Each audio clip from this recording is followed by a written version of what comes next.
Bom dia, irmãos. Então, estamos começando a nossa EBD de hoje. A aula está sendo gravada para que outros irmãos possam assisti-la em um outro momento.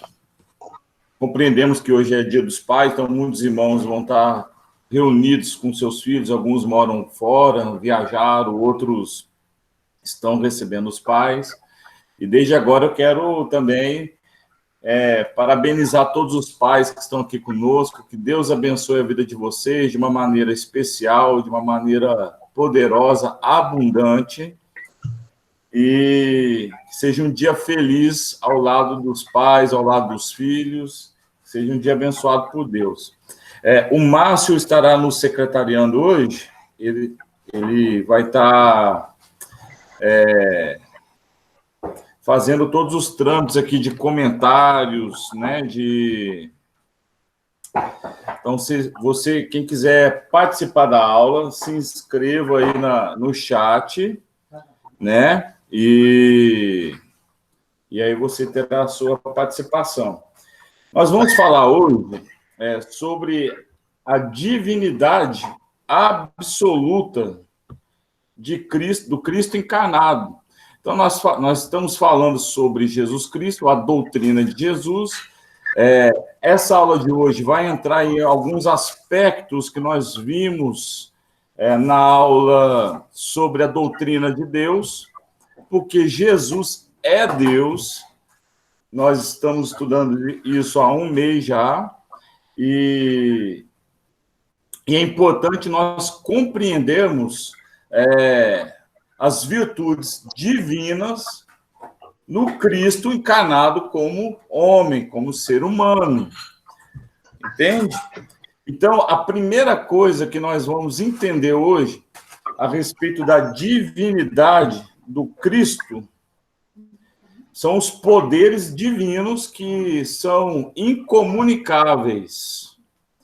Então, há atributos divinos comunicáveis, dos quais Deus compartilhou com o ser humano, e nós vamos falar deles aqui na hora da onipotência, né? Mas existem algumas coisas que elas não são compartilhadas, elas são exclusivas. Deus não compartilhou isso com nenhum ser humano e com nenhuma criatura. Pertence apenas a Deus, e Cristo, como Deus, tem essas atribuições em si. Algumas delas, pela sua condição humana, não é possível ele ter, mas por causa do sacrifício que ele está desenvolvendo na sua condição humana para consumar o propósito da sua vinda, que era salvar as nossas vidas. Por exemplo, Jesus, na sua condição humana, ele não é onipresente. Não poderia ser onipresente no seu estado humano. Então, Jesus não estava em todos os lugares. E a Bíblia fala que Jesus caminhava pelos vilarejos, pelas cidades, pelas localidades, e ali ele pregava a palavra, ele libertava os cativos, curava os enfermos, perdoava os pecados e tudo mais. Então, esse atributo divino, na sua forma humana, Jesus não tinha. Mas ele tinha algumas outras, né? A primeira que nós vamos entender aqui é a onisciência. Jesus, na sua condição humana, era onisciente. O que é onisciência? É deter todo o saber sobre todas as coisas, o conhecimento, o entendimento de todas as coisas, tudo que seja cognoscível e incognoscível, incluindo possibilidades, pensamentos, sentimentos, vida, passado, presente, futuro e todo o universo. Tudo está ali na onisciência. Então, em relação ao espaço-tempo, não existe noção de passado, presente e futuro. O ser onisciente é capaz de saber tudo o que se passou, desde a origem do universo até o que passará nos confins do mesmo. Ou seja, onisciência é o domínio absoluto, completo do tempo. Ele é o alfa e o ômega, ele é o princípio de todas as coisas, ele é o fim de todas as coisas. Não há nada que ele não saiba, não há nada que ele não tenha controle absoluto. Então, nós vamos estudar em alguns momentos aqui de onisciência de Cristo no seu estado encarnado, como humano. Então, Cristo era onisciente, certo? Ele tem a perfeita compreensão do tempo, de todas as coisas. Ele também é onipotente, apesar de, no seu estado humano, muitas vezes ele abrir mão do seu poder pelo propósito sacrificial a que ele veio. Mas o que é onipotência? É a qualidade de um ser que tem a capacidade ilimitada de fazer qualquer coisa. Qualquer coisa. A onipotência é um dos atributos incomunicáveis, como eu disse agora, ou seja, que não é compartilhado de um ser divino que ele é, antes de todas as coisas, eu sou. Então, o que é um atributo comunicável, por exemplo, né? Amor, graça, perdão, sabedoria, santidade e até poder. Deus comunica o poder com o ser humano. Mas a onipotência é uma das coisas incomunicáveis. Deus pode fazer todas as coisas, ele tem todo o poder. E a terceira coisa que nós podemos aqui compreender é a imutabilidade, que é um atributo divino segundo o qual Deus não pode mudar, porque ele é o mesmo ontem, hoje e sempre. Cristo, no seu estado encarnado, ele é o mesmo Cristo da fundação do mundo. Ele é o mesmo Cristo da eternidade. Ele é imutável. Então, partindo dessas questões, além da eternidade, nós podemos colocar aqui, que é o sentido comum, né, da inexistência do tempo, sendo algo infinito. E ele é. A sua condição humana foi apenas o quê? Um momento nessa eternidade. Eternidade, onisciência, onipotência e imutabilidade. A única coisa que Cristo não desenvolveu na sua condição humana foi o quê? Onipresença. Certo? E aí, nós vamos para esses atributos divinos nas Escrituras. Por exemplo, ele possui atributos divinos, como disse agora, como eternidade. E aqui nós vamos ver 2 versículos que falam a respeito do atributo da eternidade neste Cristo encarnado. Por exemplo, João, capítulo 8, versículo 58, nos diz o seguinte: respondeu Jesus: eu lhes afirmo que antes de Abraão nascer, eu sou. Então, ele pega uma figura simbólica, uma figura simbólica muito forte, o patriarca maior da cultura judaica, alguém que é considerado não apenas o pai da nação judaica, mas o pai até da religião. Ele pega e fala o seguinte: olha, antes que houvesse Abraão, antes de Abraão nascer, antes de Abraão ser concebido, eu já era, eu já existia, eu já tinha o controle absoluto de todas as coisas. João, capítulo 17, versículo 5, nos diz o seguinte: e agora, Pai, glorifica-me junto a ti, Senhor, com a glória que eu tinha contigo antes que o mundo existisse. Nós falamos disso há mais ou menos três aulas atrás. Jesus não foi um ser criado por Deus. Jesus não foi um ser que foi feito para ser sacrificado em prol da humanidade. Jesus é um ser criador. Antes que houvesse esse mundo, ele já era Deus. Ele é o início de todas as coisas, por isso que ele é eterno. Por isso que nós estudamos lá em Gênesis, capítulo 1, versículo 26, aonde está no plural, façamos um homem conforme a nossa imagem e a nossa semelhança.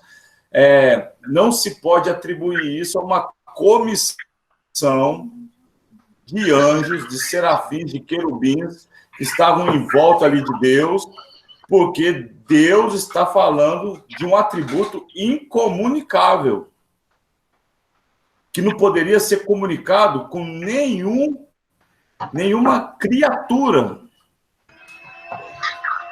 Nenhuma criatura. Então ele fala, façamos na condição de Deus. Façamos um homem conforme a nossa imagem e a nossa semelhança.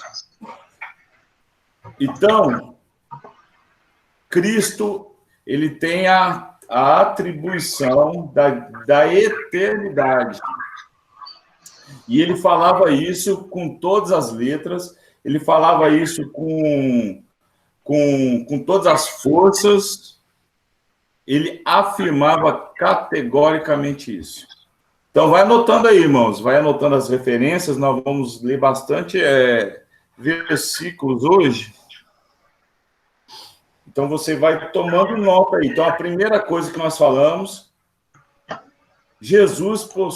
Cristo possui atributos divinos, como primeiro, eternidade. Ok?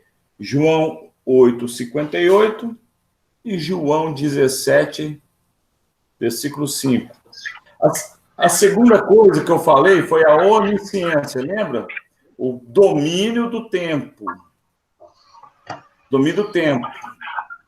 Ele é o Senhor do tempo. O tempo dele é perfeito em todas as coisas. Não há lugar que Deus já não esteja. Ele esteve no passado, ele está no presente e já está no futuro. Não há nada que escape ao controle das suas mãos. E Cristo tinha esse domínio, inclusive, quando estava aqui como humano.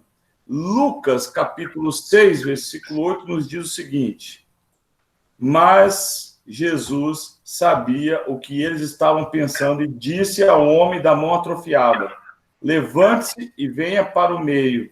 Ele se levantou e foi. Isso aqui é a passagem da cura do homem da mão atrofiada, da mão ressequida.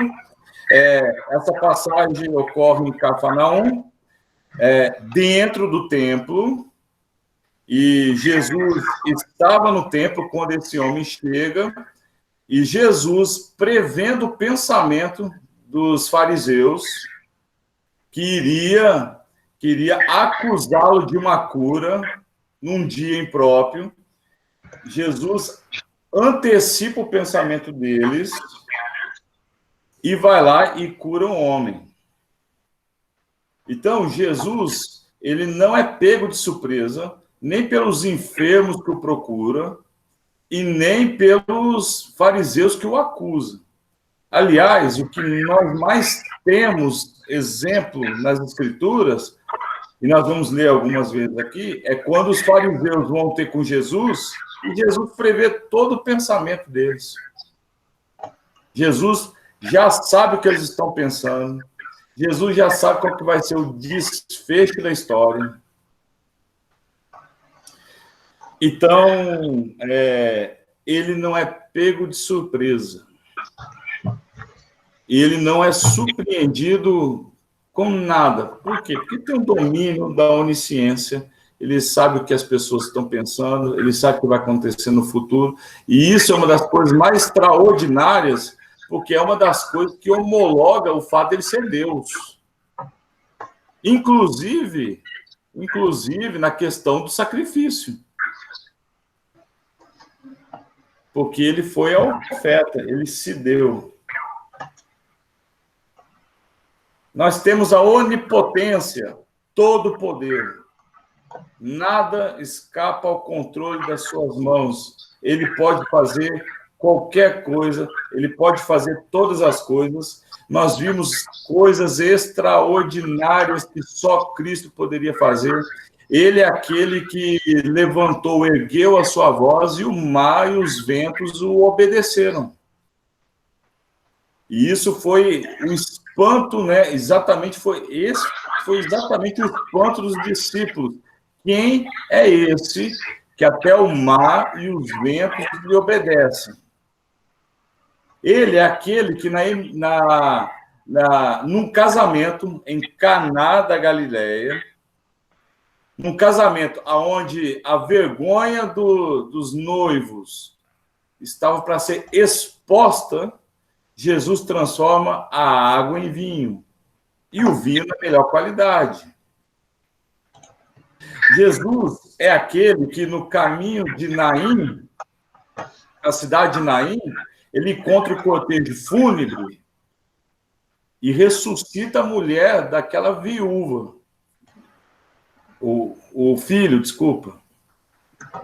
Ressuscita.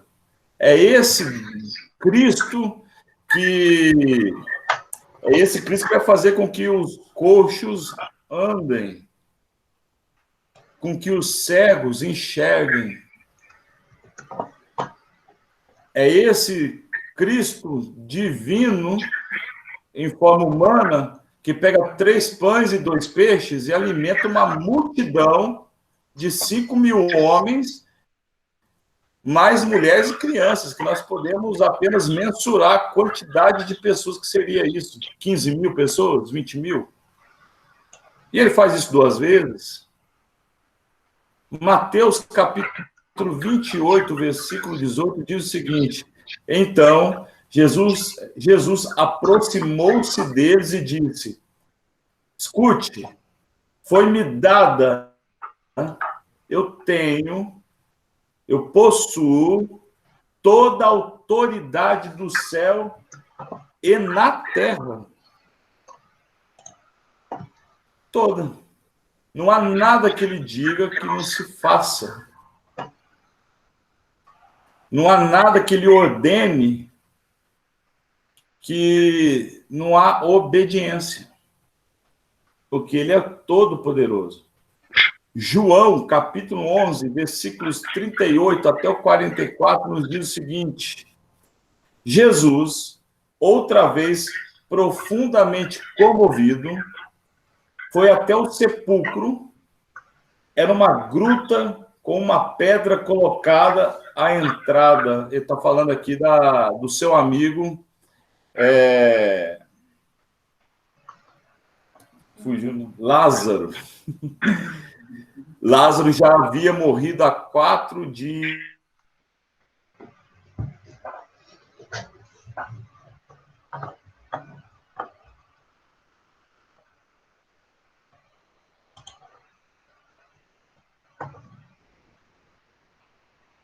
Onisciente, Senhor, o meu irmão, ele vai morrer, Senhor, ele precisa agora do Senhor. Jesus fala o seguinte: olha, eu vou em seguida, vá adiante, eu vou em seguida, tenho coisa a fazer. Ele é o Senhor do tempo. Ele tem o tempo para todas as coisas. E aqui o texto continua. Tirem a pedra, disse ele. Disse Marta, a irmã mais dura ali das duas, né?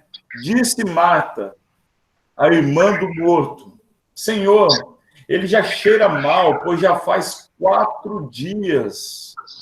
Disse-lhe Jesus: não lhe falei que, se você cresce, e aqui, irmãos, uma coisa que nós precisamos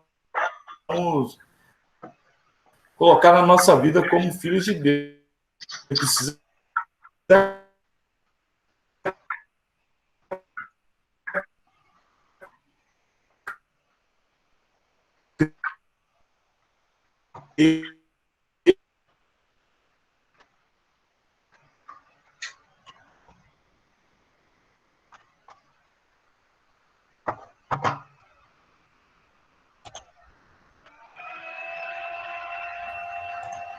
que creia que tu me enviaste. Vocês não estão me escutando, irmãos? Alô? Tá cortando minha voz? Para todos aí?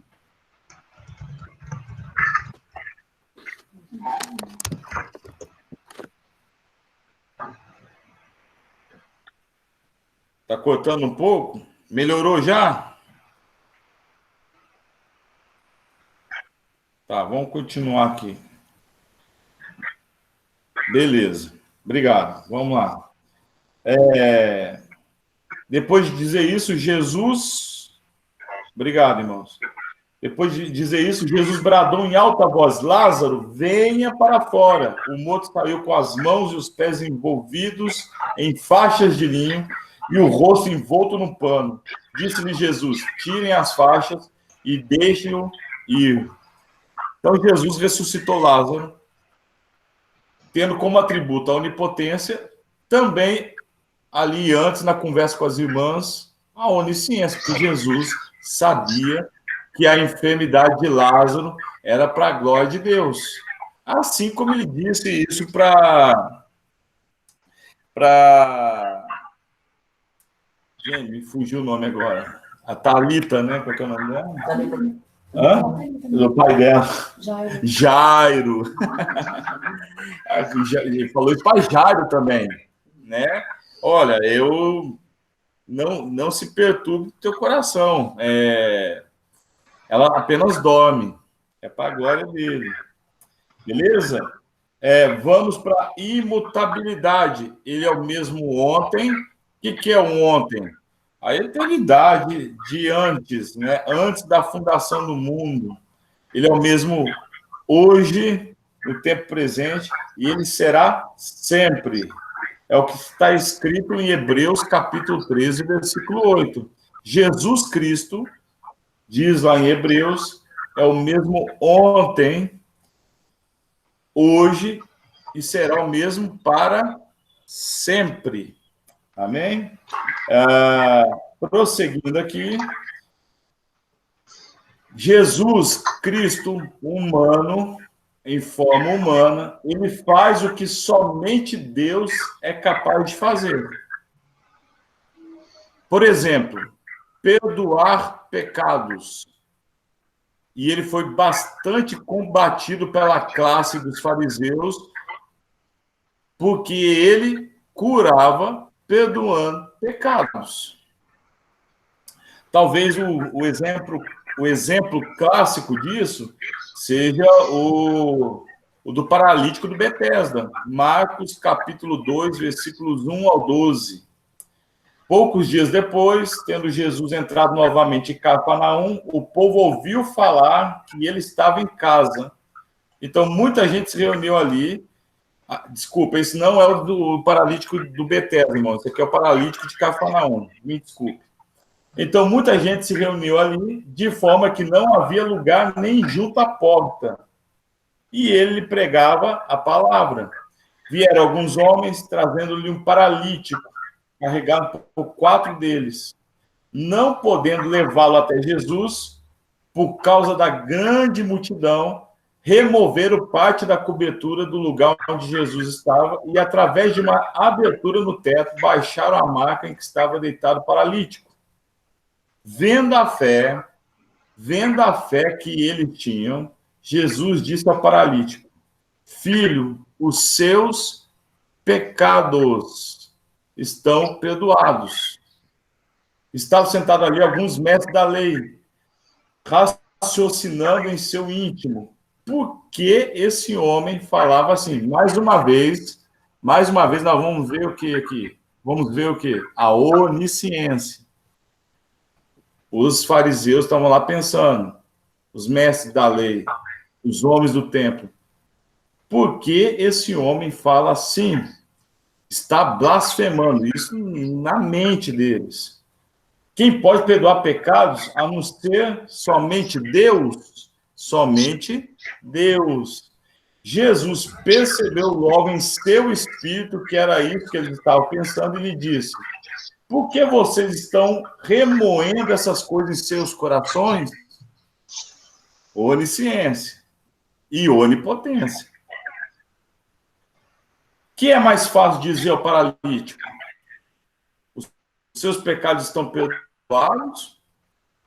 Ou levanta-se, pegue a sua maca e ande? Vocês saibam que o Filho do Homem tem na terra autoridade, onipotência, autoridade para perdoar pecados, disse ao paralítico: eu lhe digo, levanta-se, pega a sua maca e vá para casa. Ele se levantou, pegou a maca e saiu à vista de todos. Estes ficaram atônitos e glorificaram a Deus, dizendo: nunca vimos nada igual. Então, Jesus, ele, nesse episódio, a sua primeira ação não é falar ao homem que está na maca, levanta e anda. Não. A sua primeira ação é: os seus pecados estão perdoados. Nós não sabemos exatamente qual era a condição daquele homem. Se aquele homem carregava um peso de pecado no seu coração, na sua alma, no seu entendimento. O fato é que Jesus fez a opção de perdoar o pecado desses homens para que ele fosse curado. E nos atributos que nós estudamos aqui anteriormente, Jesus percebe o pensamento dos doutores da lei, dos mestres do templo, e aí Jesus, ele toma posse ali daquele momento e fala: para que vocês saibam que eu sou Deus, tá bom, levanta e anda, pega a sua maca e vai embora. Então aqui nós temos o exemplo do Cristo que perdoa pecados, algo que só Deus pode fazer. Nós podemos perdoar uns aos outros nas ofensas que fazemos uns aos outros. Mas quem perdoa pecados é Deus. Só Deus pode dar a vida. Eu não tenho capacidade de dar a vida a ninguém. Pastor Raulzão não tem a capacidade de dar a vida a ninguém. O Márcio não tem, a Renata, o Anderson, o Chicão, a Vânia, o Simon, não tem poder para dar a vida. Nós não podemos dar fôlego de vida. E ainda que Deus nos use para isso, o poder é dele. João, capítulo 5, versículo 21. Pois da mesma forma que o Pai ressuscita os mortos e lhes dão a vida, o Filho também dá a vida a quem ele quer dá-la. E aí nós sabemos, irmãos, a quantidade de gente que Jesus deu a vida, no sentido literal. Nós acabamos de ler a história de Lázaro, nós acabamos de falar também da viúva de Naim, que teve o seu filho ressuscitado, a filha de Jairo. Ele ressuscita mortos. Depois de dizer isso, Jesus bradou em alta voz: Lázaro, venha para fora. João 11:43. E Lázaro saiu para fora, porque ele ordenou. E é Cristo que tem autoridade para julgar as pessoas, porque só Deus pode julgar as pessoas. Julgar no sentido de condenar. João, capítulo 5, versículos 22 até o 27, diz o seguinte: além disso, o Pai a ninguém julga, mas confiou todo julgamento ao Filho, para que todos honrem o Filho como honram o Pai. Aquele que não honra o Filho, o Deus, também não honra o Pai que o enviou. Eu lhes asseguro, quem ouve a minha palavra e crê naquele que me enviou, tem a vida eterna e não será condenado, mas já passou da morte para a vida. E eu lhes afirmo que está chegando a hora, e já chegou essa hora, em que os mortos ouvirão a voz do Filho de Deus, e aqueles que ouvirem viverão. Pois da mesma forma como o Pai tem a vida em si mesmo, ele concedeu ao Filho ter vida em si mesmo, e deu-lhe autoridade para julgar, porque é o Filho do homem. Então, Cristo julga, e aí nós sabemos a história de quem é salvo e quem não é salvo, quem é julgado e está condenado segundo a aceitação do Filho, né? Ou salvo ou condenado. São exatamente agora 9h35, nós temos mais alguns minutos, nós vamos abrir aqui para algumas considerações. Continuando, desculpa, 10h35. Filho de Deus. João 10:36 diz o seguinte: quer dizer a respeito daquele a quem o Pai santificou e enviou ao mundo, aquele que o Pai separou e enviou ao mundo.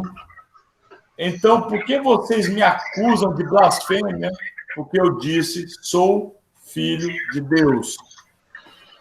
Esse trecho, Jesus está numa discussão novamente com os religiosos, com os doutores da lei, com os mestres do templo, com os chefes religiosos daquele tempo, que não consideravam o fato de que Jesus era o Filho de Deus, o Messias prometido. Aqueles homens estavam tão cegos com a ganância que eles tinham, com tudo que eles locupletavam em cima da fé dos judeus, que eles não enxergavam que Jesus preencheu todos os requisitos daquele que seria enviado por Deus, inclusive que esse seria o Filho de Deus ofertado ao mundo.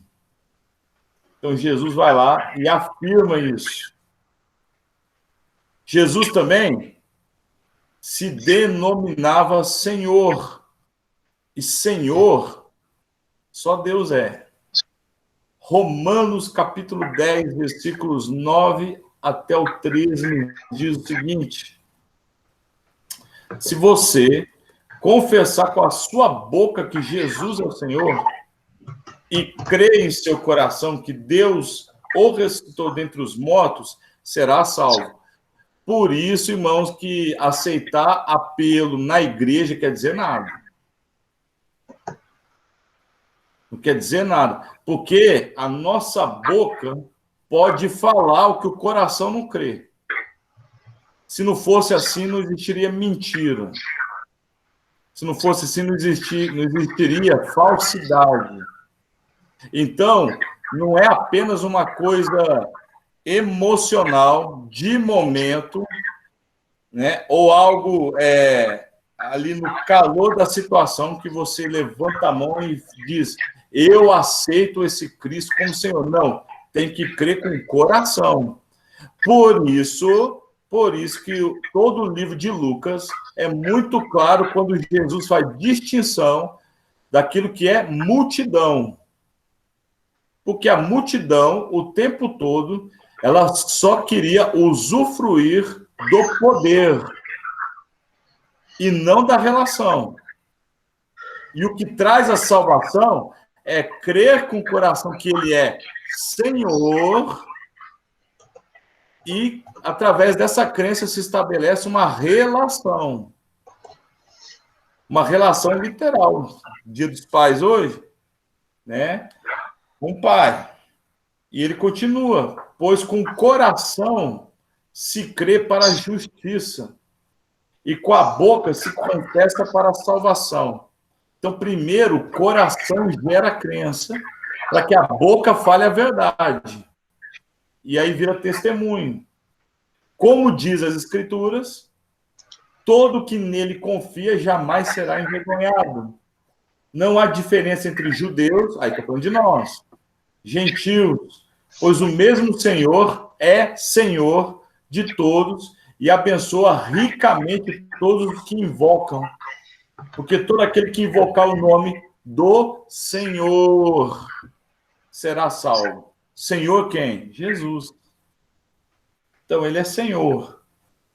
Mas atribuições divinas no Cristo encarnado e títulos divinos, ele se denominou Deus.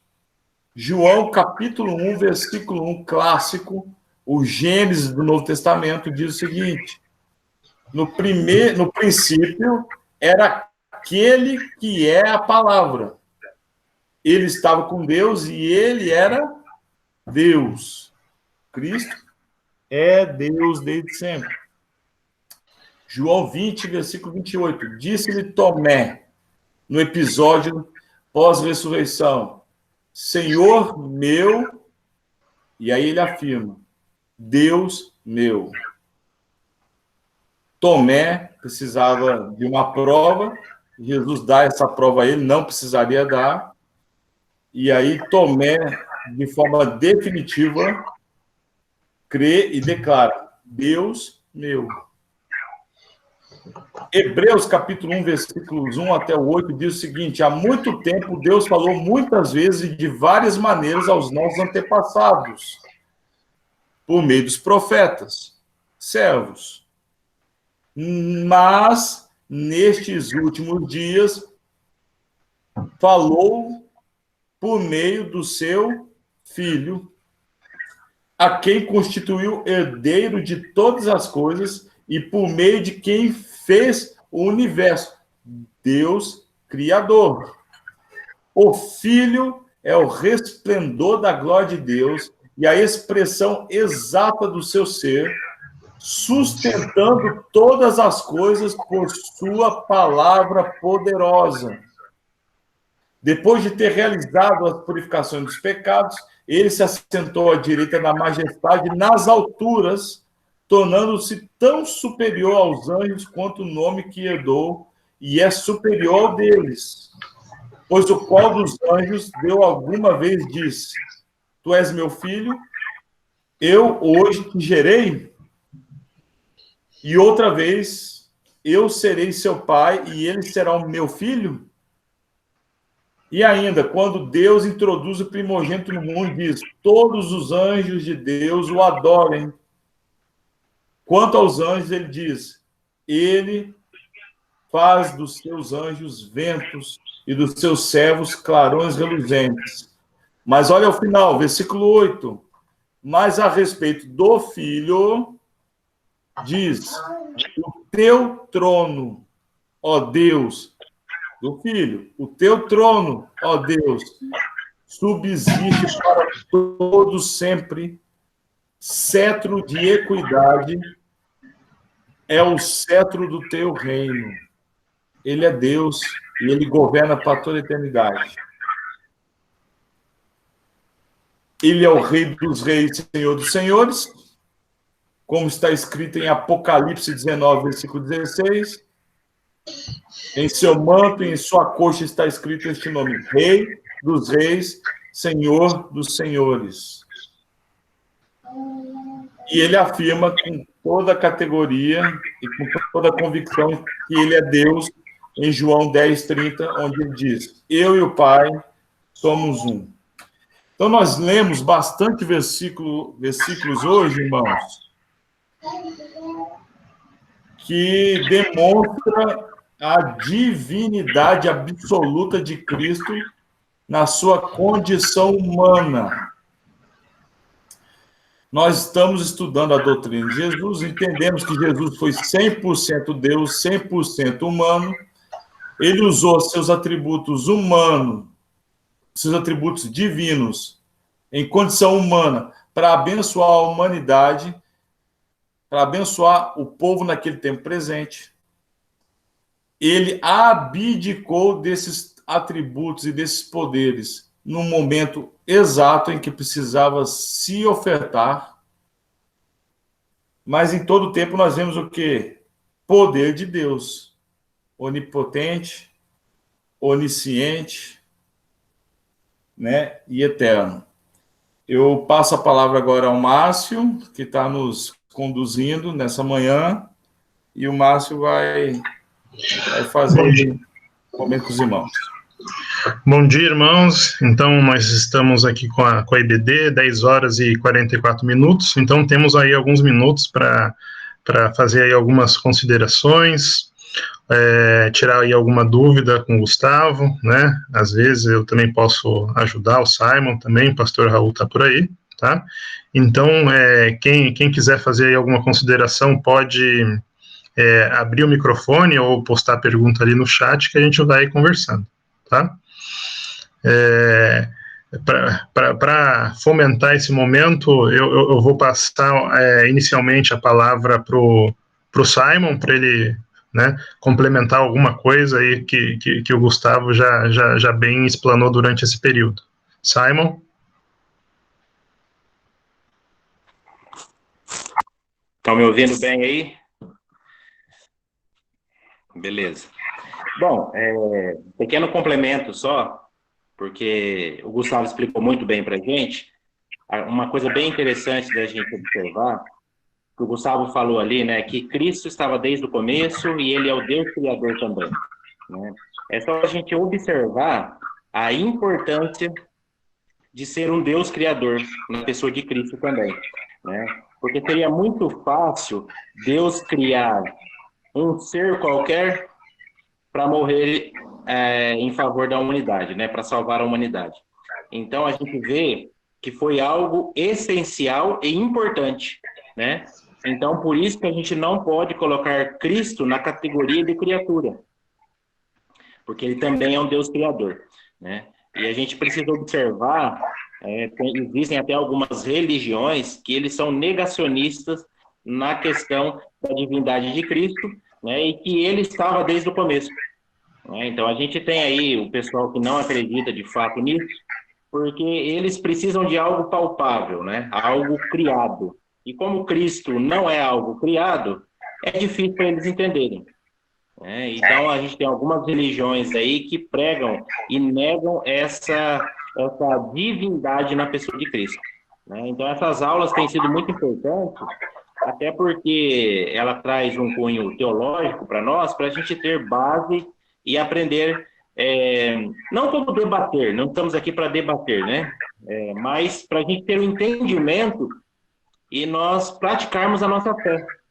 Porque sem a fé é difícil entender tudo isso, né? É muito complicado a gente simplesmente olhar e fazer uma análise sem a fé. Então a fé é importante nesse processo. Muita boa aula, Gustavo. Deus abençoe sua vida. Obrigado, Simon. Agora eu vou passar a palavra para o pastor Raul, para ele fazer também alguma consideração.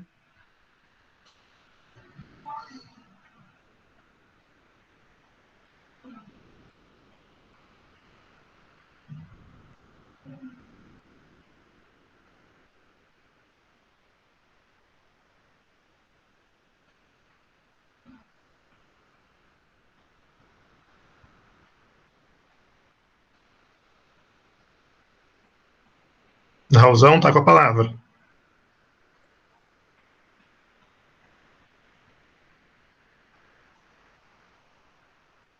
Bom, enquanto o Raulzão prepara ali o microfone, eu também gostaria de fazer aí alguns comentários que são... É bem interessante essa questão da divindade de Cristo, tá? Porque Cristo ele veio num contexto de domínio do Império Romano. tá? E nesse contexto de domínio do Império Romano, muitos judeus, eles queriam o quê? Eles queriam, né, o filho de Davi, né? O rei que se assentasse, né, ao trono, ok? E que libertasse Israel, o que Israel ali do seu jugo, né, frente ali o Império Romano. Naquele momento, assim como o momento que a gente vive hoje, nunca é tão preciso você ter uma noção clara e precisa de quem é a pessoa de Cristo, a divindade de Cristo, tá? Por quê? Naquela época em que Jesus veio ao mundo, nós tínhamos diversas correntes, né? Diversas ideologias. Nós tínhamos o quê? Os fariseus, os saduceus, os essênicos, os zelotes, tá? Então nós tínhamos diversos grupos, tá? E que pensavam de formas completamente distintas a respeito de Deus, a respeito do Messias, tá? E pensavam de formas distintas também a respeito do Jesus que estava caminhando naqueles tempos.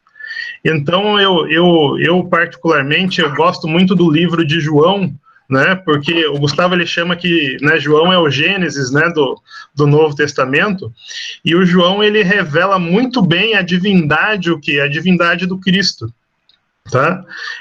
Eu lembro da pessoa de Moisés, em que Deus no deserto se apresenta a Moisés como eu sou, né? E João ele apresenta o Cristo como eu sou, né?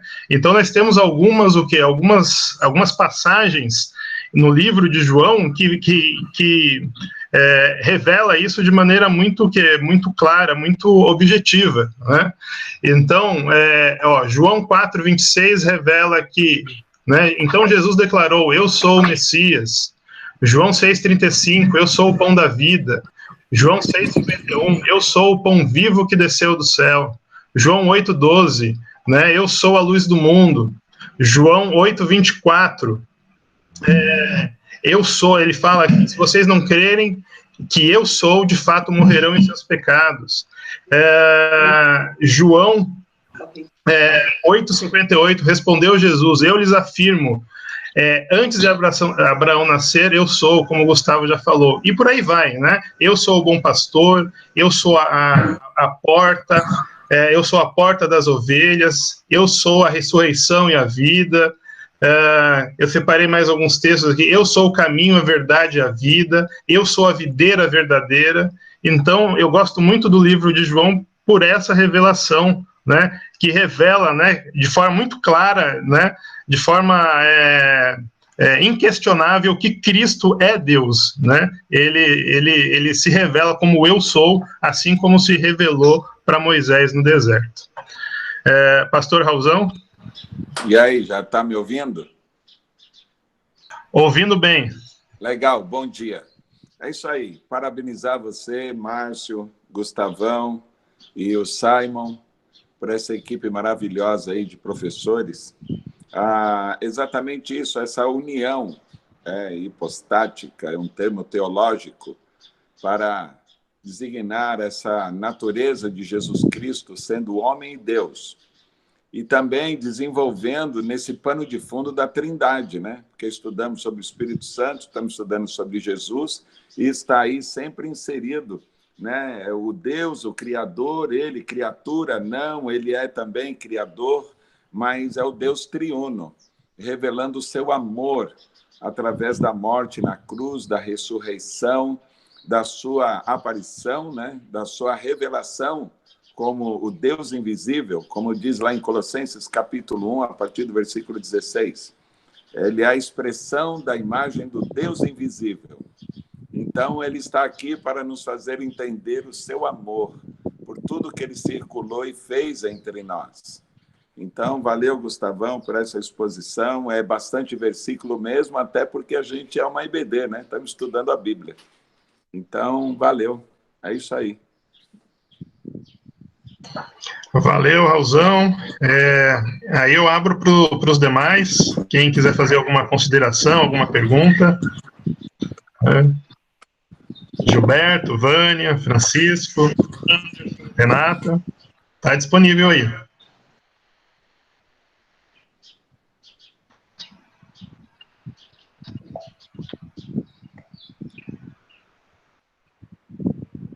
Dou-lhe uma. Valeu.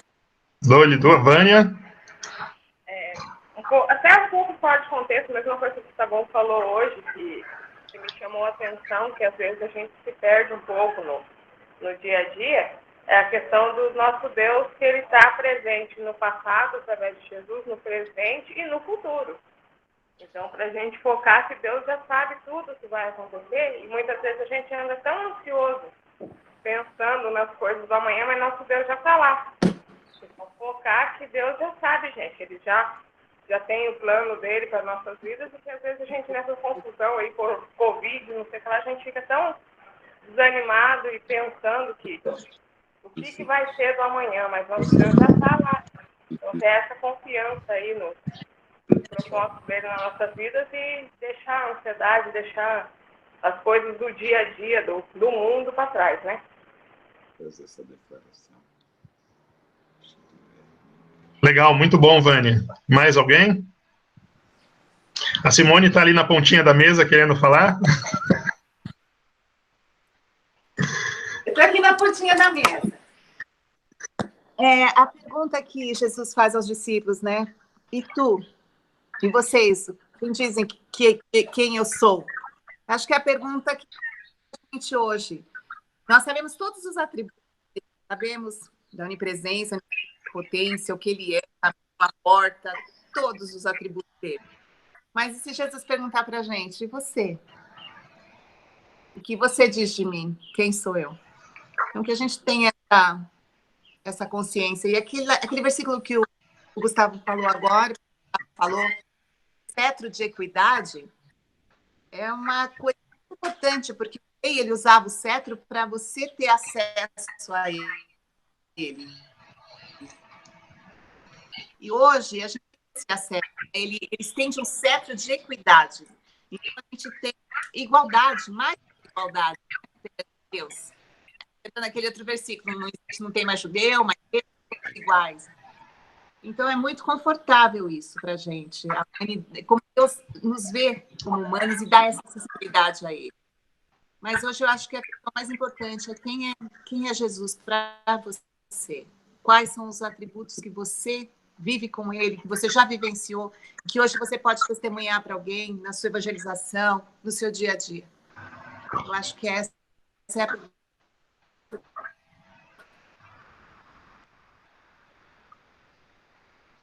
Ok, obrigado, Simone. Mais alguém?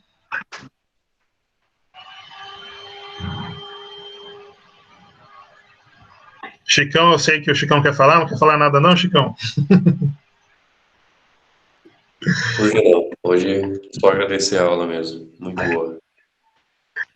Beleza, então, pessoal. Então, Gustavo, eu passo a palavra para você novamente, para você fazer o encerramento. Beleza, meus irmãos, muito bom. Eu gostaria de encerrar a aula com os irmãos. Nós iremos orar em seguida. Só avisar aos irmãos que semana que vem nós teremos a assembleia presencial, né, e também aqui via Meet. Então, nós não teremos a classe da EBD na semana que vem. Voltaremos no domingo seguinte, ok? Eu gosto muito da teologia patrística.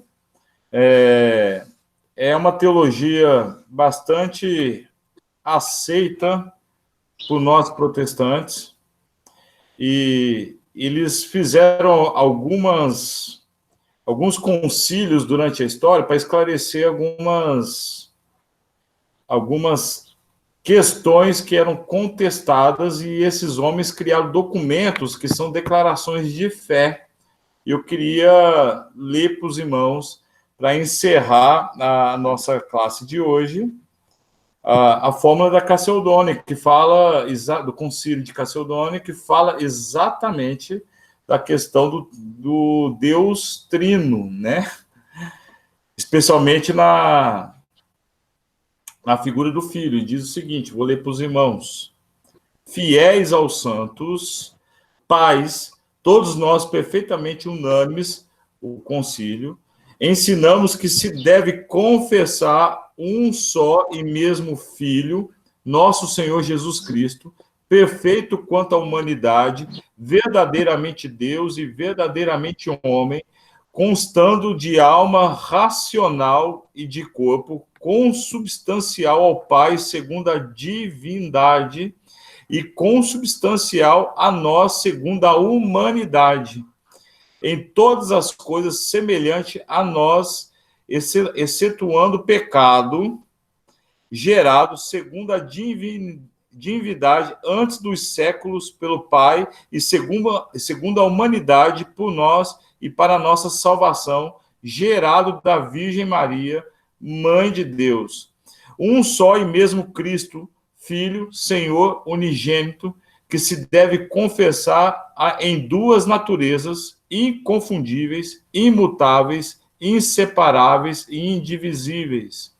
A distinção de naturezas de modo algum é anulada pela união, mas, pelo contrário, as propriedades de cada natureza permanecem intactas, concorrendo para formar uma só pessoa e subsistência, não dividido ou separado em duas pessoas, mas em um só e mesmo Filho unigênito, Deus Verbo, Jesus Cristo, Senhor, conforme os profetas de outrora a seu respeito testemunharam, e o nosso mesmo Jesus Cristo nos ensinou, e o credo dos pais nos transmitiu. Isso é um documento em que a igreja daquela época confessa Cristo, Deus divino, coexistindo na sua existência humana. Nós cremos nisso. Amém, meus irmãos? Eu vou orar para nós encerrarmos essa aula. Pai Santo, Pai amado, em nome de Jesus, que o Senhor possa seguir iluminando a nossa mente, nos instruindo segundo a tua vontade, Deus, a respeito da tua palavra, a respeito de quem é o Senhor, a respeito, Senhor Deus, da salvação que o Senhor nos deu, nos instruindo segundo a tua palavra, que é viva e eficaz, que é lâmpada para os nossos pés, luz para os nossos caminhos. Obrigado porque nós temos a oportunidade de estudar a tua palavra de maneira livre, Senhor Deus, sem nenhuma restrição. Obrigado pelo empenho dos irmãos em querer aprender, Senhor Deus, em querer saber mais.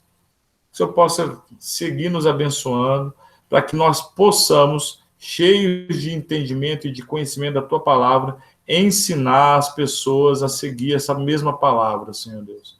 Faça de nós instrumentos da tua vontade, Senhor Deus, e que o nosso coração seja cheio da tua palavra, para que as pessoas possam ouvir de nós aquilo que nos libertou, Senhor Deus. O Senhor possa abençoar cada um dos meus irmãos essa manhã. O Senhor deu um dia dos pais maravilhoso a todos os meus irmãos, aqueles que não puderam participar conosco aqui. Que o Senhor possa abençoar o nosso culto à noite, no momento de ceia, Deus. Seja, Pai, presencialmente, seja com as famílias que vão participar desse momento tão precioso online. Que o Senhor nos abençoe de maneira extraordinária, Senhor Deus. Cuide de nós, nós te amamos, Senhor, e te damos toda a honra e toda a glória. Em nome de Jesus, amém.